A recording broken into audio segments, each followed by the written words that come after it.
Hey, Adrienne Lynch here with the Lynch team, and I wanted to talk about power tools. We all like to do our own projects, and who doesn't like to have a few power tools around? And with now Google and access to social media, there's ways for us to learn how to pretty much build or remodel anything. Now, should we remodel everything? Probably not. But when it comes to power tools, these are simple projects. Let's talk about the ones that we know we need to have. So the first one that we definitely must have is the milter saw. The milter saw is the one that people use the most because it can cut baseboards, it can cut door frames, and it really allows you to do crown molding, all those different things you like to do to update your home.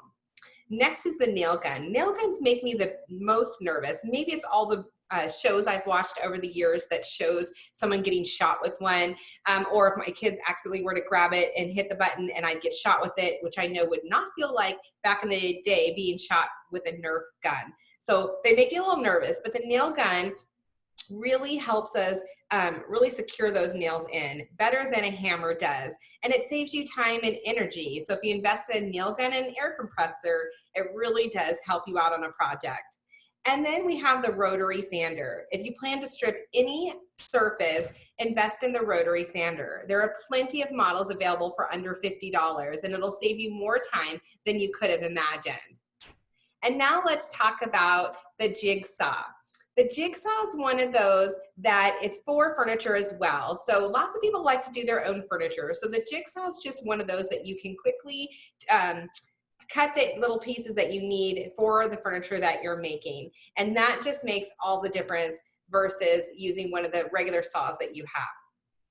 And then we have our cordless drill. Sometimes you need several cordless drills because they can be so heavy. And the cordless drill, depending on what project you're doing. So anything I'm doing that's closer to the ceiling and I'm on a ladder, I like to have a lighter cordless drill versus if I'm doing a bigger project, lower to the ground or putting furniture together, then obviously a heavier drill is easier to handle when it comes to that.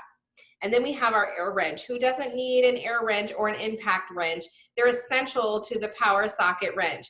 The wrench is just a great way of dealing with those tight lug nuts that our spouses have put on, or bolts, or a strip screw. I mean, how many times have you stripped a screw? So you need to have that so it gives you that little bit of torque so you're able to remove any type of screw, nut, bolt, whatever it is that you're needing. And the last one I want to talk about is the circular saw.